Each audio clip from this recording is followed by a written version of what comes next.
नमस्कार दोस्तों, कविता Yadav YouTube channel पर आप सभी का स्वागत है। DSSB और EMRS TGT PGT हिंदी की तैयारी हम हिंदी के संपूर्ण पाठ्यक्रम के आधार पर धीरे धीरे आगे बढ़ाते हुए चल रहे हैं। आज की क्लास में हम करने वाले हैं कवि चंद्र बरदाई से संबंधित कुछ महत्वपूर्ण तथ्य। कवि चंद्र बरदाई का जीवन परिचय देख लेंगे कि EMRS PGT हिंदी के अंतर्गत कवियों की श्रृंखला दी गई है कि आदिकाल के अंतर्गत इन कवियों से संबंधित प्रश्न बनेंगे। भक्ति काल के अंतर्गत ये कवि दिए गए हैं। रीति काल के अंतर्गत आधुनिक काल के भी अलग अलग जो युग हुए हैं उनके अंतर्गत भी भारतेंदु द्विवेदी, छायावाद, प्रगतिवाद, प्रयोगवाद सभी युगों से कवियों के नाम इंक्लूड किए हुए हैं। जैसे आदिकाल में दिया हुआ है चंद्र बरदाई, अमीर खुसरो और विद्यापति। हम कवियों की एक श्रृंखला भी लेकर के चलेंगे क्योंकि EMRS PGT हिंदी के अंतर्गत पूछने की संभावना है कवियों से प्रश्न डेप्थ में।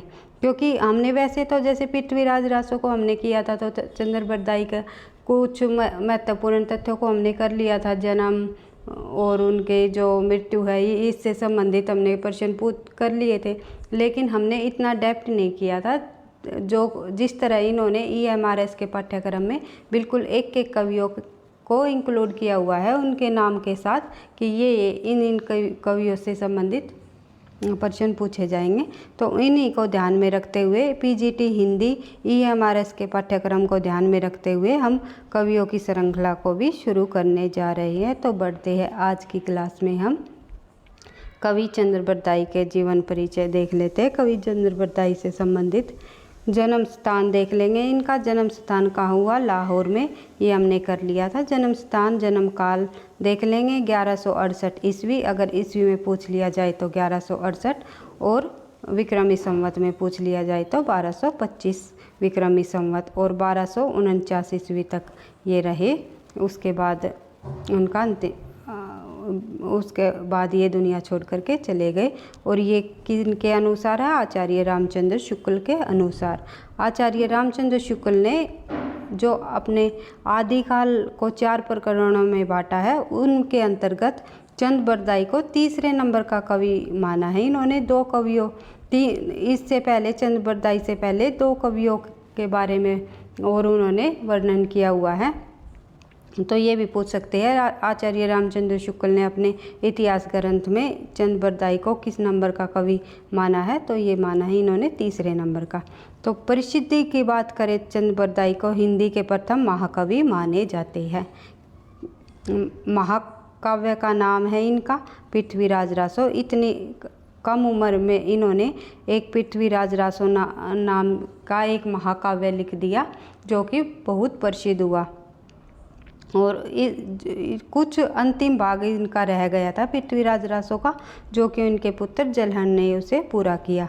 जाति की बात करें, जाति से संबंधित अगर प्रश्न पूछ लिया जाए, डेप्थ में पूछने की संभावना है तो भट्ट जाति के जगात नामक गोत्र के ये रहे। और पत्नी का नाम पूछ लिया जाए तो कमला और गोरन, इनकी 2 पत्नियां रही क्योंकि इनकी 2 शादियां हुई थी।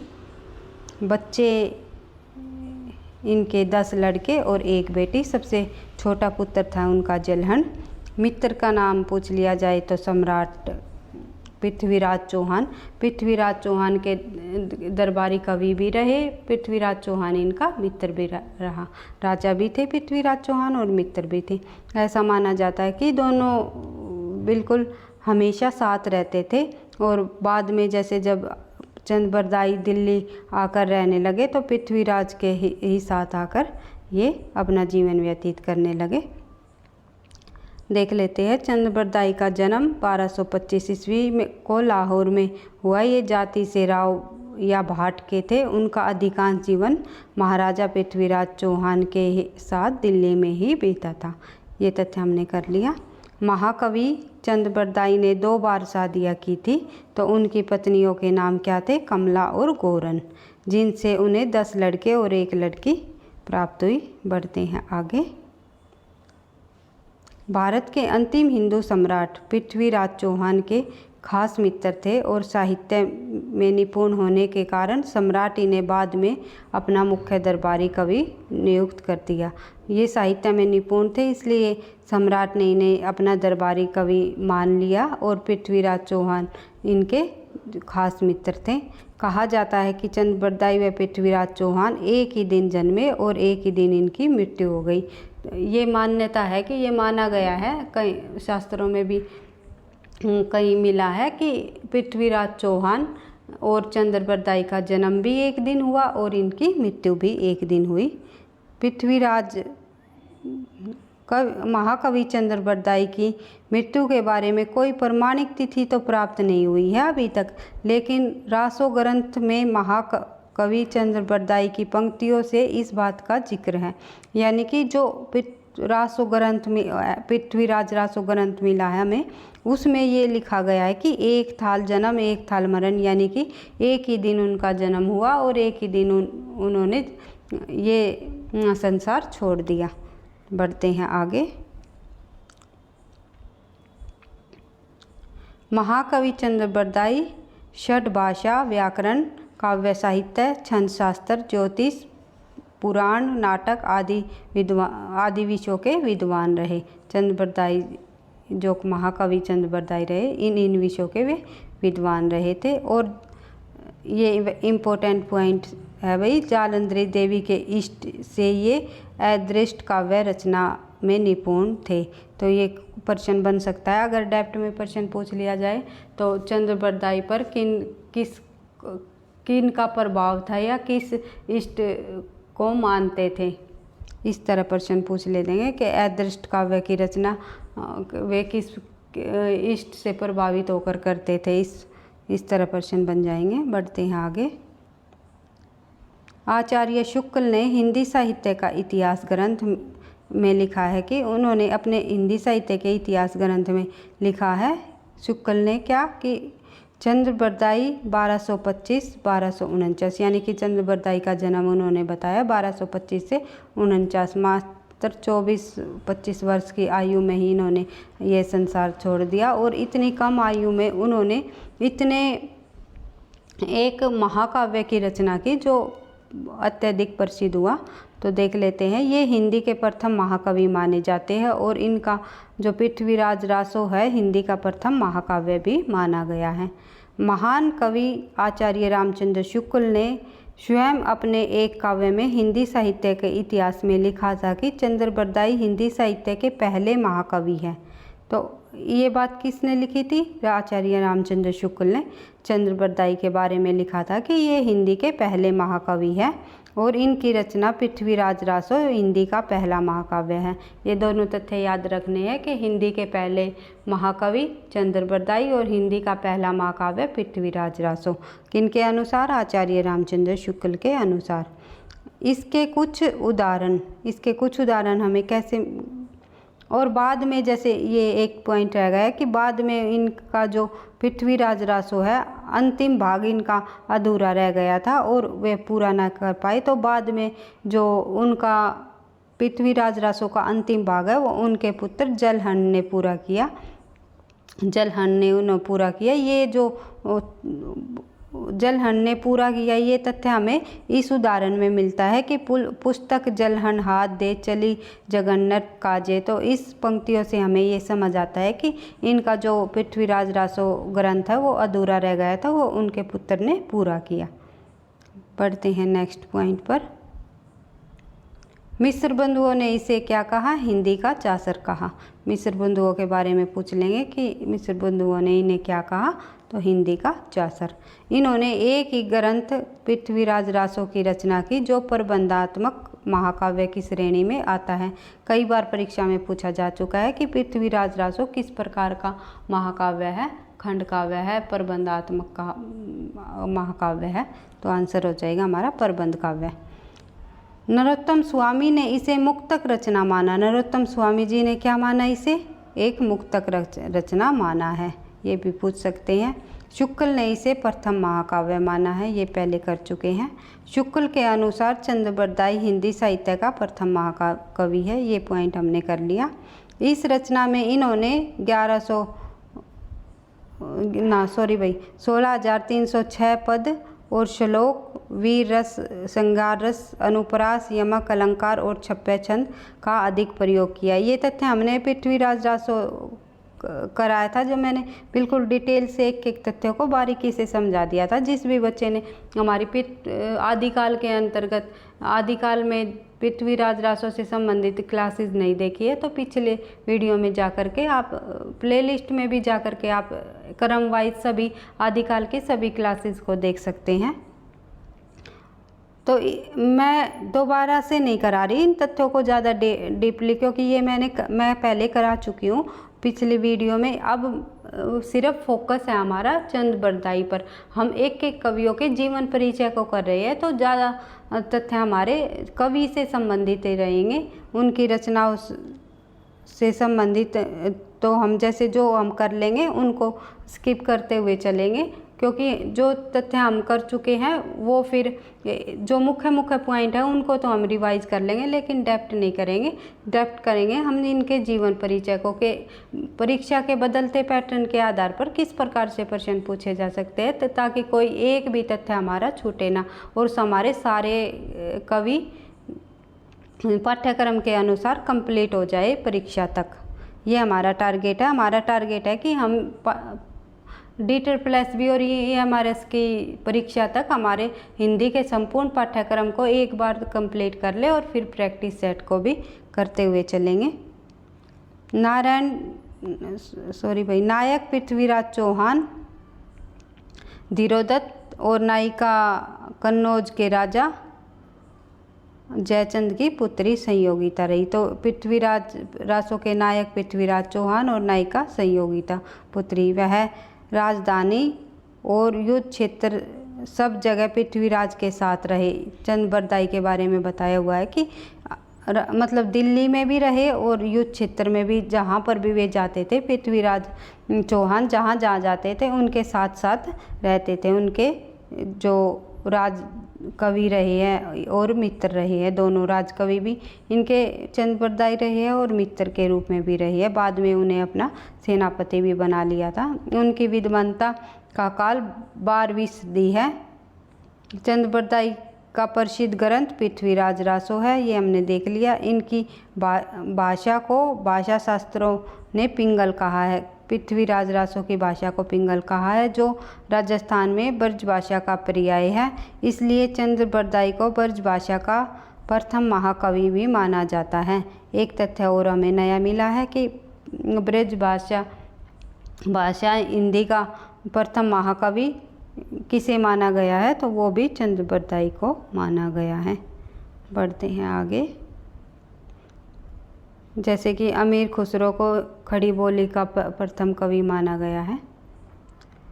शुक्ल जी के अनुसार इसका अंतिम भाग चंद बरदाई के पुत्र जलहन ने पूरा किया। ये हम कर चुके हैं। इसके कुछ उदाहरण पुस्तक जलहन हाथ दे, चली जगन नृप कीजिए। ये दोबारा से आ गया पॉइंट भाई।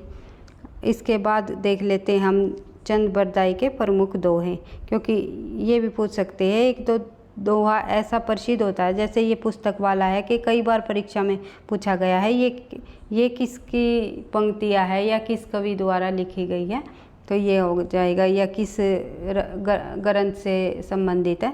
तो पृथ्वीराज रासो की ये चंद बरदाई की पंक्ति है। तो इसी तरह कुछ दोहे भी इनके प्रमुख है जो कि परीक्षा में पूछने की संभावना है। दो तीन दोहे देख लेते हैं हम, कौन कौन से अधिक इम्पोर्टेंट है। सबसे पहले देखते हैं, सरस काव्य रचना रचो, खलजन सुनी हसत, जैसे सिंदूर देखी मग, स्वान सुभाव भूषंत। तो इसका मतलब क्या होगा कि इन्होंने अपने काव्य के बारे में कहा है कि इन्होंने चंद बरदाई ने अपने काव्य के बारे में बताया है, कहा है कि मैंने तो सरस काव्य की रचना की है, एक अच्छे काव्य की रचना की है और दुष्ट लोग इसको देखकर हंसते हैं। खलजन यानी कि दुष्ट लोग इनको देखकर हंसते हैं। जैसे कि क्या उदाहरण दिया है इसने कि जैसे कि हाथी को देखकर स्वान भौंकते हैं, यानी कुत्ते भौंकते हैं। आज जब गली में हाथी जा रहा होता है तो श्वान उन्हें देख करके भौंकते हैं। इसी प्रकार मैंने तो अच्छा काव्य रचा है, यानी कि एक सरस काव्य रचा है, लेकिन जो दुष्ट जन होते हैं, जो बुरे लोग होते हैं, मेरे काव्य को देखकर या पढ़कर हंस रहे हैं। उन्होंने ये उदाहरण दिया है। तो इसी प्रकार उन्होंने एक दोहे में और कहा है, तो मुनि सूजन निमित गुण रची तन मन फूल, जू का भय जिए जानी के क्यों डारिए दुकूल। तो इस पंक्ति में इन्होंने क्या कहा है? इस पंक्ति में इन्होंने कहा है कि चंद्रबरदाई ने अपने काव्य के बारे में ही इस पंक्ति में कहा है कि जो अच्छे लोग हैं, जो सूजन निमित गुण, जो अच्छे लोग हैं, वो मेरे जो काव्य रचने की शैली है या मेरे काव्य को अवश्य ही पसंद करेंगे, उनको अवश्य ही अच्छी लगेगी, उनके मन तन को वह फूल के समान लगेगी, अच्छी लगेगी।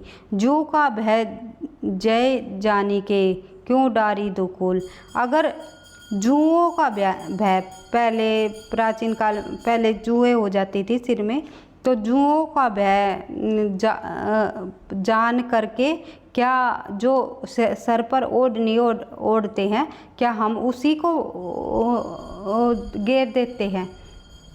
हम अपने दुपट्टे को थोड़ी ना फेंकते हैं जुओं के भय से। तो इसी प्रकार मैंने तो अपनी रचनाएं अच्छी लगी है कि मैं दुर्जनों के भय से मैं रचना लिखनी थोड़ी ना छोड़ दूँगा। तो इन्होंने अपनी रचना के बारे में ये कहा है। तो एक दोहा और देख लेते हैं भाई, एक सेकंड। समदर्शी ते निकट है, भुगती भुगती भरपूर, विषम दरसवा नरन ते सदा सर्वदा दूर। इसमें भी इसने अपनी रचना के बारे में ही कहा है कि जो मेरी रचना जो मैंने रचनाएं लिखी है, जो मैंने काव्य लिखा है, अलग अलग लोगों के देखने की दृष्टि अलग अलग होती है। जिसकी दृष्टि मतलब जिसकी जो देखने का वो है, वो अच्छी दृष्टि होती है, यानी मेरी रचनाओं को अच्छी दृष्टि से देखते हैं, तो उन्हें भुगती भुगती भरपूर मतलब भुगती मुक्ति मोक्ष सभी आसान रूप से मिल जाएगा। लेकिन विषम दर्शन व नरन ते सदा सर्वदा दूर। अगर कोई मेरी दूरदृष्टि से रचना को देखते हैं, यानी दूसरे को दुर्भावना से देखते हैं, जिसके मन में बुरी भावनाएं होती है, बुरे व्यक्ति होते हैं, वे सदा मुक्ति को नहीं पाते, सदा मोक्ष और मुक्ति को भोग से दूर रहते हैं, सर्वदा दूर ही रहते हैं। इसलिए इन्होंने चंद्रबरदाई ने एक दुर्जन और सगुण व्यक्तियों की समानता विषमता को बताया है कि एक दूसरे में कितनी भिन्नता होती है। दुर्जन व्यक्तियों की देखने की दृष्टि अलग होती है, सगुण व्यक्तियों के देखने की दृष्टि अलग होती है। जो लोग अच्छे होते हैं उन्हें मेरी रचनाएं भी अच्छी लगती है, जो लोग बुरे होते हैं उन्हें मेरी रचनाएं भी बुरी लगती है।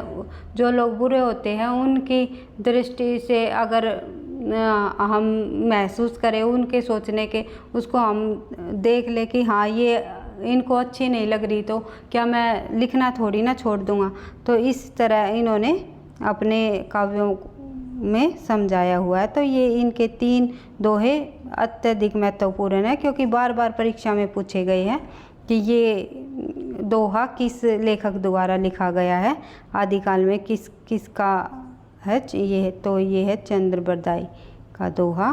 तो ये आप देख सकते हो। एक सेकंड भैया हो रहा है। तो इस प्रकार हमने चंद्रबरदाई से संबंधित महत्वपूर्ण तथ्यों को कर लिया, उसके जीवन परिचय को देख लिया, पृथ्वीराज रासो से संबंधित भी हमने थोड़ी बहुत रिवीजन कर ली। इसी तरह हम आदिकाल के कवि नंबर 1 चंद्रबरदाई को लेकर कर चल रहे हैं, और फिर उसके बाद कवि नंबर 2 लेंगे अमीर खुसरो। इस प्रकार जितने भी कवि रहेंगे हम एक कवियों की श्रृंखला के आधार पर EMRS PGT हिंदी के पाठ्यक्रम के अनुसार कवियों की श्रृंखला बनाएंगे और उसी को लेकर के चलेंगे और अपने सभी कवियों को कंप्लीट कर लेंगे। इसी तरह उनके सभी जीवन परिचय को कर लेंगे। वीडियो अच्छी लगी आपको तो लाइक करना, दोस्तों के साथ शेयर करना, चैनल पर पहली बार हो तो सब्सक्राइब कर लेना। अगर किसी भी प्रकार का कोई डाउट है या कोई और तरीके से आपको क्लासेस चाहिए या कोई किसी भी प्रश्न में आपको डाउट आ रहा हो तो आप कमेंट बॉक्स में आराम से पूछ सकते हैं। मैं आपके कमेंट बॉक्स को में सभी प्रश्नों का उत्तर देने की कोशिश करूँगी। तो पढ़ते रहना, आगे बढ़ते रहना। थैंक यू, धन्यवाद।